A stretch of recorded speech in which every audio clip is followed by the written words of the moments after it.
Hello అండి, నేను doctor Vishnu Rao Veerapaneni, allergy Asma వైద్య నిపుణులు. అయితే అలర్జీ ఆస్మా అనేది చాలా కామన్ ప్రాబ్లం. అలర్జీ ఆస్మా అనేది చిన్నపిల్లల్లోనే బాల్య దశలోనే మొదలవుతాయి.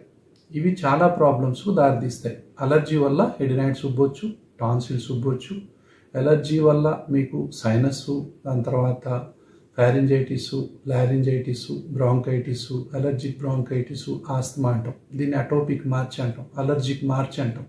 అంటే అలర్జీ అనేది చాలా చాలా జబ్బులకు దారితీస్తుంది. కాబట్టి ఈ అలర్జీని కానీ ఆస్తమాని కానీ ఎంత తొందరగా వైద్యం చేస్తే అంత మంచిది. చిన్నపిల్లల్లో ఎడినైటిస్, టాన్సిల్స్కు దయచేసి 100కి 90 నుంచి 95 మందికి ఆపరేషన్ అవసరం ఉండదు. ముఖ్యంగా 6 సంవత్సరాల పిల్లలకి.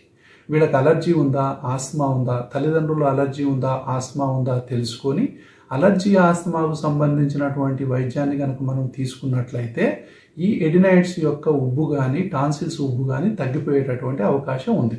ఏదైతే కేసులు మన చేయి దాటిపోతాయో, ఎంతకి వాటి యొక్క సైజు తగ్గదో, అప్పుడు కొన్ని కేసుల్లో 5% నుంచి 10% కేసుల వరకు మాత్రమే, ముఖ్యంగా 6 సంవత్సరాల తర్వాత సర్జరీ చేయాల్సిన అవసరం రావచ్చు.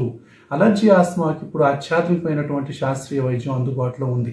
అలర్జీని కానీ ఆస్మాని కానీ తొలి దశలోని వైద్యం చేయకపోయినట్లయితే పిల్లల్లో పెరుగుదల ఆగిపోద్ది, ఏ ఆటలు ఆడుకోలేరు, చదువు కూడా చదువుకోలేరు. ఇది పసిపిల్లల నుంచి మొదలు పెట్టుకొని పండు ముసలి వరకు, స్కూల్ పిల్లల్ని, టీనేజ్ వయసులో ఉన్న వాళ్ళని, పెద్దవాళ్ళని, వయసు మళ్ళిన వాళ్ళని అందరినీ అలర్జీ ఆస్మా ఇబ్బంది పెడుతుంది.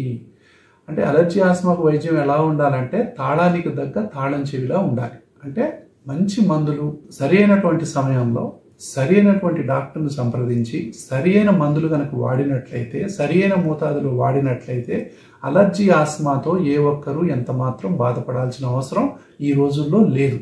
అంత మంచి అత్యాధునిక శాస్త్రీయ వైద్యం ఇప్పుడు అందుబాటులో ఉంది. Thank you so much.